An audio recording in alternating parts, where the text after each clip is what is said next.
So I've been meaning to make this video for quite some time. This is a video that we're going to chat about my video camera. That is the Fujifilm X-H2S. So I picked up this camera late 2023. So I've had it for almost 2 years now, and I've used it for a wide variety of different YouTube videos here on the channel. And it's kind of become my go-to camera for all things filmmaking. It's sort of the backbone of this YouTube channel, and I don't get to talk about it a lot because obviously this channel is mainly a photography focused channel. If you're new here, I'm a photographer based in Los Angeles. I mainly shoot lifestyle, portrait, and travel work. Now, obviously with the channel steadily growing over the last 8 years, I wanted to also increase the quality that I output here. I used to use Canon for all of my photo and video needs, and I eventually switched over to the Fujifilm X-H2S after doing some research, and I couldn't be happier with this purchase. Now, obviously, this is a very niche requirement, but I wanted my video to sort of emulate the way that my photography looked. And I felt like I should go straight to the source for that and pick up a Fujifilm camera to complement some of my other GFX and X series cameras that I have. What I didn't expect was how fun this camera is to use. From a mainly stills shooter, it's really fun to mess around with video and to sort of see the ins and outs of what you can do, and also the quality of image that you can pull from this sensor. That brings me to my first point about the X-H2S is how incredible the image quality actually is coming out of this.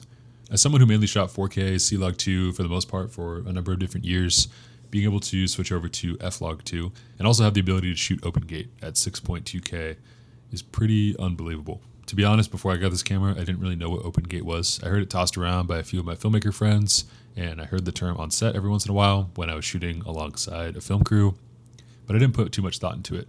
I now realize how amazing it is, and when I shoot on other cameras that don't have open gate, I really miss it. Essentially, it just allows you to use the entire sensor, and I love the image that this camera produces. I love the native aspect ratio as well. I tend to keep most of my videos in that aspect ratio, and I usually shoot at 6.2K, full open gate. This camera also shoots internal ProRes, which is pretty unreal, except I don't want to shoot ProRes internally. It's just massive files, and I don't want to deal with having to store those. So I typically am at the 360 megabyte per second option. The dynamic range and color that you're able to get with F-Log2 is also pretty unreal. I shoot a lot of landscape scenes and obviously myself talking here in my office, and I love the color that you can pull out of this camera. Not to say you couldn't get this with other cameras, but I found it really easy to color grade. For LUTs, I'm using my buddy Evan's company. It's called LUT Company. I'll link that down in the description. He makes some incredible transform LUTs to bring it back to Rec 709, and I'm just using a custom LUT that him and I worked on together to color grade my footage. And I can honestly say I get home excited from a trip just to see how the color grade will look on top of my video footage. I'm really impressed always with what this camera can do and how small and compact it is for the image that it delivers. To me, image is really king when it comes to shooting video. I obviously need autofocus and I need a tilt screen, all those fun things. So it's great that this camera has that. I wouldn't say the autofocus is by any means extraordinary on this camera. In fact, I feel like it's lacking compared to a lot of its other video counterparts from other brands. But I suspect that we'll eventually get there with some further updates and maybe even a new model released at some point. I also love the IBIS in this camera. As someone who likes to shoot a lot handheld, and I'm usually traveling and don't have a lot of time to set up a proper shot, I find that the IBIS, both in the lens and in the camera, works really well when they work together and you're not walking. It looks like a tripod. It's pretty incredible. A lot of the stuff that I shoot anyways is sort of tripod-esque, so I feel like this works really well for me. I see a lot of people testing the IBIS on this camera while they're walking. It doesn't do as good of a job, but also that's not really what I use it for. So in my experience, it's worked really well.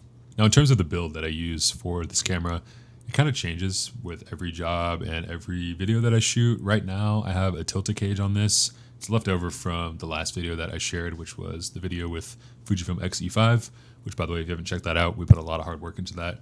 Super proud with how that turned out. But that video was entirely shot on the X-H2S. We also had a cinema lens on there, which is the first time that I've ever used a cinema lens on any camera. It was one of Fujifilm's zoom lenses. It performed phenomenally, and I loved the contrast and the sharpness.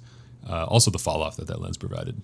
But typically I keep things really light when I'm recording. It's usually just a one-man show. Sometimes I'll have a filmmaker alongside me, but for the most part for this YouTube channel, it's just me. So I like to make things as easy as possible. I'll usually have a shotgun mic up on top of the camera, and I've really been loving these DJI microphones recently. They just sound great, and I'm able to be any distance I want from the camera. They're also really great with wind, so we've used them for some other projects as well, especially when the weather is harsh. These microphones are a really great addition, but that's not really news to anybody. Now, usually I have the 16-55 2.8, which is a fantastic zoom lens for video with a Polar Pro variable ND filter. That's usually my go-to for pretty much all things video. But especially when I'm traveling, I do love to bring a smaller lens such as the 23mm f2 for a smaller, more lightweight setup. And this is a really small footprint compared to the 16-55. I find that it's great for travel and I can just swing it around my shoulder, a much smaller and more compact setup. But that's also what I really love about the X-H2S and also just the X-mount system in general. You get so many lens options. I like to keep things pretty simple. But as I mentioned, I've thrown cinema lenses on this. I've also thrown telephoto lenses. I've thrown different prime lenses. It's all worked really well for me. So as I mentioned, I'm not a super technical person when it comes to especially filmmaking, but I will say the settings that I usually use are as follows. I typically will shoot H.265, 6.2K open gate at 24 frames a second, or I guess 23.98 frames per second. I always shoot an F-Log2, and I like to have the overlay on just so I can see kind of what the color might look like. I don't usually shoot to film simulations or anything like that. I sort of equate it to shooting raw, where I can adjust the color afterwards when I'm editing all the footage. I also use a monitor quite often, so I'm able to kind of have the camera right here, and I can have a monitor just chilling down here so I can see everything, make sure it all looks good. I mainly use it so I don't have anything else in the background, like a random dish towel or something like that. But I will say it's really nice to have a full-size HDMI port for that. Truly, the image is the best part of this system, and it's why I keep coming back to it over time. The X-H2S fits perfectly into my photography kit with the GFX and X-Series cameras, and I love bringing it along for all my different travels and shoots. Now, what good is all of this talk if you guys can't see some of the beautiful images that we've shot over the years with this camera? I'm going to play a little bit of a montage for you guys right now.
Well, hopefully you guys enjoyed that little montage. Hopefully you enjoyed the video as well, talking here about the X-H2S. Again, this camera's been an amazing backbone of sort of my creative world and how I make videos here on YouTube.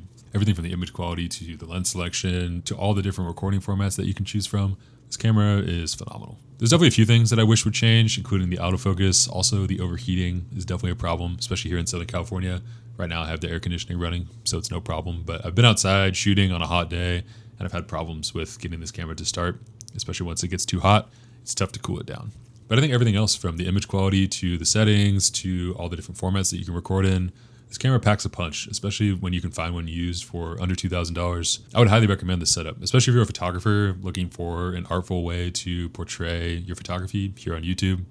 I feel like the X-H2S strikes a perfect chord with functionality and a beautiful image.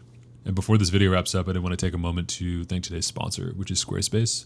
for sponsoring today's episode. Now, you guys know by now Squarespace is a longtime supporter of this YouTube channel and my creative endeavors.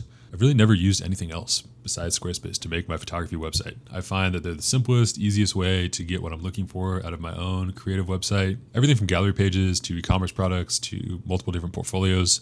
I find that Squarespace's software is extremely easy to lay my website out in the way that makes sense for me.